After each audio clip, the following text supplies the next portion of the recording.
Hey, what's up guys, it's Scares here. Now our first story today comes from Tfue. Now Tfue just posted a picture to his Twitter account today where he shares here that he has gotten completely jacked over the last few months. And many YouTubers congratulated Tfue on the amazing results here, and James Charles tweeted out saying, "I'm on the way for another jet ski ride." Now if you don't remember, Tfue and James Charles made a picture together that was posted a couple months ago and people thought it was funny. Now the person responsible for Tfue's amazing fitness results is FaZe Jasper. He helped Tfue a lot with his fitness here. And he says Turner's games come from a few things: fun at the gym, consistently working out and improving on lifts and form, consistent diet, although not always 100% clean, lean stuff, enough healthy and nutritious foods to support muscle gain, and hard work. Jasper then shared a video that he posted last month showing Tfue's entire workout routine and everything that Tfue did in order to get to where he is today. Now, in the most recent 3 months, obviously he's not working for FaZe anymore, but I continue to work with Turner because I really like him and he's really nice. This 3-month transformation that he made from January to now is just incredible. This is not the first time that I've worked with Turner on a workout routine,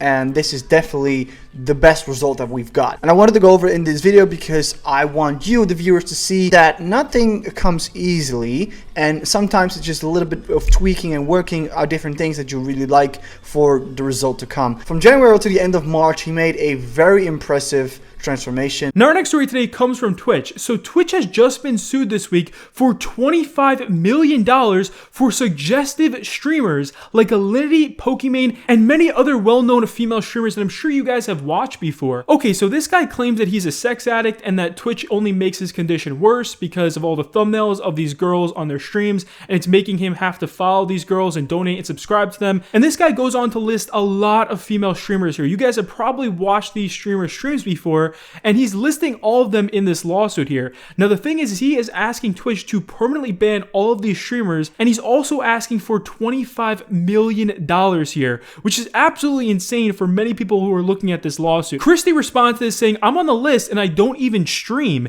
If being hot and talented is a crime, then sue us." The streamer Hassan responded here saying, "I'm low-key pissed that I wasn't added on the sexually suggestive Twitch streamers lawsuit. I really need to hit the gym harder and start posting thirst traps on IG again." Now our next story today comes from The Last of Us Part 2. I'm sure many of you guys have played this game or you've seen YouTubers play this game. It is absolutely huge right now. It's one of the biggest games out right now, and this game has very, very mixed reviews. There's people that love this game, but there's also a lot of people that hate this game, okay? And you can see the difference here between the critic score and the audience score. I mean, they're completely different. The audience has a much lower score than the critics here, and it's just people have very mixed reviews. Now, one very well-known YouTuber who has had criticism of this game is PewDiePie. Now, PewDiePie has been playing The Last of Us Part 2 on his YouTube channel, so he was just very annoyed with this game, and he even went so far as to almost quit the game here. I'm sorry. I don't want to play anymore. What is happening? No. Oh my god. Why would you do that? They're down here. 10 hours of Abby? 10? Mel's pregnant. Wait, what? Is that real? No joke, 10 hours with this character.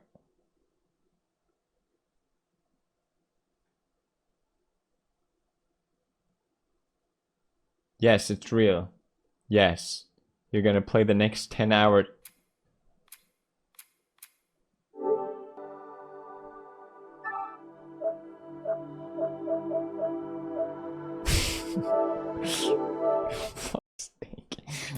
What a joke. I was like, oh, he's being really sweet. This is a wholesome moment. That means he's gonna die, but it would happen very quick in this game. Dad! Oh no. Fuck this. Fuck Dad! this. I don't give a fuck. No. No. You do not. No. No. And many other YouTubers have criticized this game, but one YouTuber known as Dunkey actually came out and made a positive review on The Last of Us Part 2 today, and this actually made quite a bit of backlash, but he gave it 4 out of 5 points here, and there's also a lot of people that are supporting him on this, saying that they agree with him and they think the game was actually good. The story is not as airtight as Joel and Ellie's journey across the United States, but conceptually, this sequel is far more creative, so I give this game a 4 out of 5. Shut the f up, Leafy. Now our next story today comes from the Twitch streamer known as JDN. Now JD is actually Vietnamese, and when she was streaming in real life yesterday, one guy came up to her and started to say some pretty racist things to her, and JD got very upset with him on stream, and this clip has almost 300,000 views. Just watch this. I know you're Asian, but which part? We all are Vietnamese. She's huh? Yeah, my parents know. Okay, On there, she's Ching Chang Chong, Ping Pong. What's your name? What's the name from? get off. Get off. Like, why do you say Ching Chong is fucking racist? Yeah, it's fucking racist. What the fuck is going on? Like, what was the point? Like, you could have just said hi, but you have to say Ching Chong. It's not funny. It's not funny. It's not funny? It's not funny. Why you nervous? But why is it funny to say like Ching Chong Chong? But he means only funny. He wants. It's not funny. It's racist. Okay. Okay, no problem. Fine. Yes. What? Yeah, get off, small man. Positive. Now our next story today comes from David Dobrik. Now we talked about this in a video last month, but if you don't know, David Dobrik has been having a lot of trouble with people coming to his house and random people showing up to his house. Even if they are fans, he does feel like it's a very big invasion of his privacy. And recently he posted his Instagram story here where he says that fans are still showing up to his house, and he's very upset over this. Just watch this. Okay, this guy came his birthday was yesterday, and he's the biggest David Dobrik fan. You can watch all the YouTube videos about him. He's gonna say hi to the window. I believe you guys, but I'm sorry, I can't let that happen because it happens all the time. That's what she just said too. Not even, he don't have to even be close, just far away, just to wait. I know, but we let it happen one time and it like consistently happens. It's just not like okay. We won't even take a photo. If you could just say hi to him, please. We can't. I flew all the way from New Jersey. You don't understand how far. Now, David Dobrik has also come under fire recently because fans found an old clip of David on his YouTube channel where they claim that he's being racist here towards Japanese people. First we're starting off with No! It's not racist, that's like the sounds I hear when they talk. No, it's not racist as long as I keep saying no. Oh, okay. We're doing No!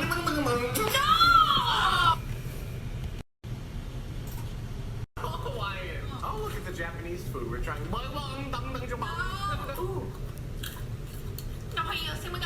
Yeah, there we go.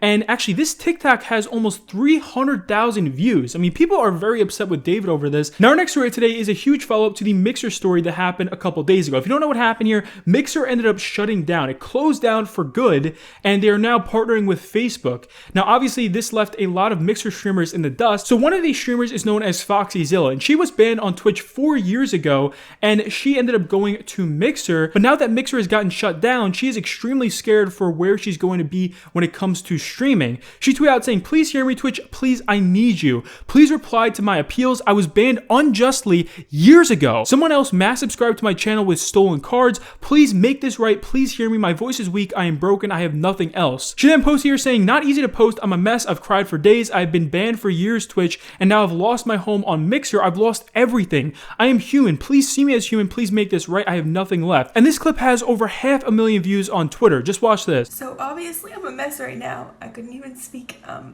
in last video. This is me raw and unfiltered. I just really want I want Twitch to just hear me. Just message me back on one of my appeals. Just open a dialogue. Just give me another chance. I didn't do anything wrong. Please. My whole heart is in this industry. My whole heart is in my community. I don't have a strong voice. Please help me. Please let me follow my dreams. Let me follow my passions. Let me do what I love to do. So this clip was met with mixed feedback here because there's a lot of people supporting her saying that they want Twitch to unban her, but there also is people saying that it's not that big a deal and that she should just get a job elsewhere. Savvy responded saying, "People are terminated all the time, but with little to no reason. Companies shut down. You lost your job like millions of others. Go on unemployment and sort it out from there. Streaming should never be everyone's end-all be-all. Always have backups in everything in life." Now, after FoxyZilla's clip completely blew up over Twitter yesterday, Twitch decided to reinstate her her account. Okay, so I'm sure many of you guys know this, but when Mixer closed down, streamers that were on Mixer like Ninja and Shroud ended up getting paid millions of dollars to be bought out of their Mixer contracts here, which is obviously a huge win for them. They are now like multi-millionaires. But one streamer known as TimTheTatman, this guy is a Twitch streamer, he is upset that he never went to Mixer in the first place because now he would be a lot richer. Just watch this. You ever get an offer from Mixer? Are you kicking yourself for not taking it?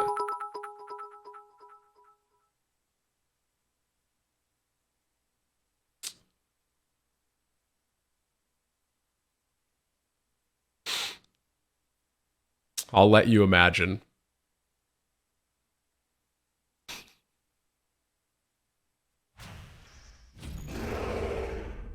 Thank you for your 10. So one of the biggest streamers that was on Mixer before it closed down was Shroud. Okay, Shroud is a massive gaming streamer. He was one of the biggest streamers on Twitch before he left for Mixer. And it looks like Shroud is back on Twitch. That's right. One well-known CSGO YouTuber tweeted out here saying Shroud is back on Twitch. Big day for, oh wait. And he shows here that it looked like Shroud was back on Twitch. He had over 7,000 live viewers, but it really was a fake stream. This was not the real Shroud. Someone was just posting a rerun here and actually trying to scam people. He responded here saying, all right, so I'm very surprised to read that some people think this isn't a scam. Just to be clear and in case, those streams are not legit. It's a rerun thrown out by random accounts to get you to log in and scam your shit. Chat is botted. Twitch is aware of it, and well, they're aware. And that's the crazy part about this story, is that Twitch has been aware of this for months now. And I've gotten so many tweets from you guys, especially back in April. There was many streams of Shroud where he had tens of thousands of viewers on Twitch, and they were just complete fake streams. Now our next story of today comes from the YouTuber The Quartering. Now The Quartering is a very well-known YouTuber. You probably have watched his videos before, but it turns out that The Quartering got into a little bit of beef on Twitter with the well-known Star Wars actor John Boyega. That's right, this guy tweeted out on June 21st saying integrity behind closed doors is important. Now The Quartering responded saying, what did Disney tell you about shrinking your image on the Star Wars poster in China? Now The Quartering is referring to a very big controversy that happened when John Boyega was not shared in a poster in China, and many people thought it might have been because of the color of his skin. Now a fan responded saying, Jeremy, as important as it is to put the question out there, we all know damn well Boyega isn't man enough to bite the hand that feeds him by answering it. None of these Hollywood types have that level of integrity. Now John Boyega responded here saying, do your research, watch They Gotta Have Us on Netflix. My detailed response is there, enjoy. So he says here that he has in fact addressed this and he has spoken out against it. But John Boyega was still pretty upset with The Quartering for calling him out on this over Twitter, and he tweeted at The Quartering last night saying, I just clocked, are you picking on me online, big man? Cause you're not the guy for that. This tweet made thousands of likes and retweets. I mean, it was huge. It was all over Twitter yesterday because you have this Star Wars actor going after The Quartering here. Now the YouTuber Anthony Fantano responded here saying, there's another community The Quartering is excommunicated from. This man is going to have nowhere to be by next year. So he's supporting John Boyega here. He's hating on The Quartering. Now many of The Quartering's fans defended him here, and they ended up responding to John Boyega saying that he wasn't talking badly about him. He was trying to defend him here. And John Boyega responded saying, and I stand with him. I just got a bit lost when he liked a tweet saying I wasn't man enough. Like, ouch. What'd I do to you, dude? I always defend the line. Now our next story of today comes from the YouTuber Gabby Hanna. Now I'm sure many of you know about what happened with Gabby recently, but last week Gabby was calling out YouTube, claiming here that she was shadow banned by YouTube, saying there's some huge conspiracy against her at YouTube to take her videos off of trending and take her off the recommended page so that she can't get viewed by anyone. And Trisha Paytas responded to Gabby Hanna today. She says, hey Gabby Hanna, you're the most delusional piece of shit I've ever come across. Your delusions are scary. Please seek help before this escalates and you end up hurting someone or yourself. So Trisha is actually scared for Gabby Hanna's safety here, and she ended up uploading a video on her today. Just watch this. Dear Gabby Hanna, you are actually delusional.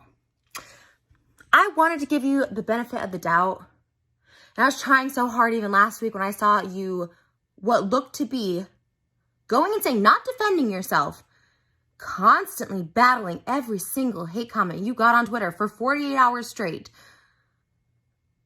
I was like, girl, might be having, not diagnosing, not gaslighting, I'm observing your Twitter, a breakdown.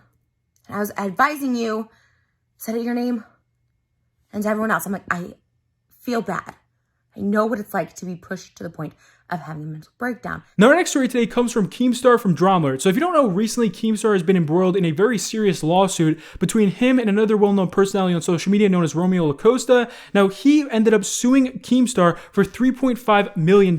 This is because Kemstar reported on a story where Romeo was accused of some pretty serious things here, of pretty much being a predator, okay? And Kemstar ended up winning this lawsuit. He tweeted out here saying, Romeo sued me for $3.5 million. I won the lawsuit and now he will have to pay my legal fees. Thank you everyone for the support. Now our next story today comes from YouTube. Now there was a clip that went viral on Twitter today where someone tweeted at me saying, hey YouTube, who the fuck approves your ads? You keep talking about kid friendly and you allow this? Get your priorities straight. And he shows a YouTube ad here that is legit just porn. It's very, very crazy. I've never seen something so blatant in a YouTube ad before. I mean, we have seen some pretty questionable ads in the past and you guys have sent me questionable ads all the time, but this is definitely one of the weirdest ads I've ever seen on YouTube. Now our final story today is very serious. Now I'm sure at this point many of you know that so many streamers and YouTubers have been called out recently because they've been accused of some very serious allegations of them either being predatory or harassing other women, and obviously this is a very, very big deal in the community right now. Now one streamer known as Wookie Monster TV called out the well-known YouTuber AngryJoe. Now nothing ended up actually happening between her and AngryJoe, but she claims here that he was being predatory towards her at PAX East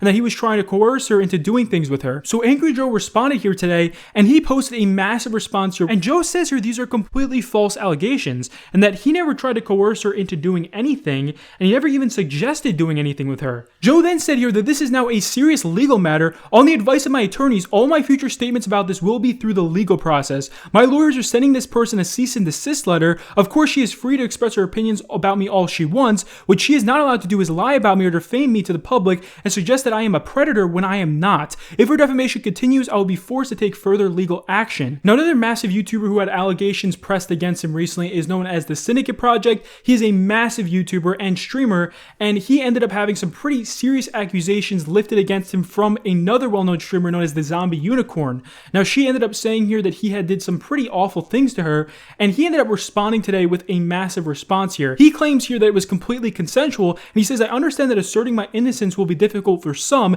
and I apologize if this is a trigger for anybody who is a victim of abuse. I wish both Natalie and Caitlyn no ill will, but I also hope you understand that I cannot allow false and deeply damaging stories to circulate about me without responding. Now the massive streamer Summit1G tweeted out today saying, innocent until proven guilty, unless it's the internet where we do things backwards. And this is exactly the reason why we have not covered a lot of these stories recently, because we don't know what's true or false. A lot of these stories have no hard evidence. None of them have gone to the authorities. They've only shared this over Twitter and on social media. And it's very, very hard to get to the bottom of this story when it turns out to be a he said, she said situation like a lot of these are right now. So that's why we've really steered clear of a lot of this, and we've only shared very small snippets of what some YouTubers are being accused of, because these can be extremely damaging accusations, and just being accusations, they could still ruin someone's career. So please understand that it is innocent until proven guilty, but also understand that it does take a lot of courage for these women to come out and share their story here. But that's it for our video today, guys. Hope you enjoyed. If you did, please be sure to leave a thumbs up,